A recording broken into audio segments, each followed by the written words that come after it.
One day after we honored the legacy of Dr. Martin Luther King Jr., Southeast Texans are showing how powerful his words are right now as they're engaged in a modern-day civil rights struggle. KFDM's Angel San Juan joins us now to tell us why a Confederate monument continues to create controversy in Orange. Angel? The Confederate Memorial of the Wind is located on Dr. Martin Luther King Drive. Many consider that location a slap to the face of the civil rights leader because of the Confederacy's link to slavery. So now, overlooking that memorial is a billboard quoting Dr. King.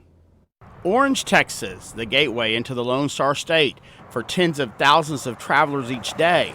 But the first attraction they see is considered a distraction by many. Orange is the first city you get to when you come in from Louisiana to this area.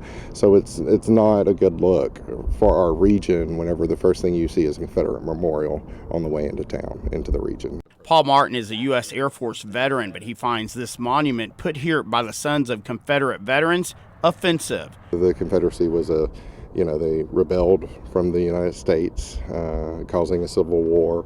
And so these people, the veterans, are not someone to be honored in this country. But they have been honored with this Confederate Memorial of the Wind. It consists of 13 columns representing the 13 states of the Confederacy and includes a Confederate flag and flags of the Texas regiments belonging to the Confederate Army. Construction started in 2013, building controversy along with it. It's not a small group of people. It's a large group of people that don't agree with the monument itself. And they definitely don't agree with its location. They believe putting a structure linked to this country's history of slavery on a street named after Dr. Martin Luther King Jr. is a slap in the face to the legendary civil rights leader. So Paul Martin and other members of the group Repurpose Memorial launched a GoFundMe campaign to raise money for this billboard that will overlook the monument for a month. The billboard features Dr. King and one of his quotes. It reads, "A time comes when silence is betrayal." I believe it's important to take a stand, in this day and age when things like this happen. The statewide commander of the Sons of Confederate Veterans is Granville Block. He lives in Orange.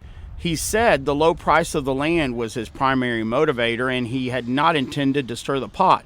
But that's certainly happening. We went by his house this evening. No one answered the door, nor has he responded to an email we sent seeking comment. But Martin says the billboard is aimed at raising awareness and starting dialogue between both sides to turn the memorial into something that unites and not divides. A monument to all veterans and all battles fought in the United States. There's options that you could do to tone down the memorial without a huge loss of funds in the building of the memorial. The city of Orange has passed a resolution condemning the monument, but it cannot do much more since it's on private property. There was money left over in the GoFundMe campaign that members of the group wanting to find an alternative reason for the memorial plan to use for another billboard in the spring. Greg?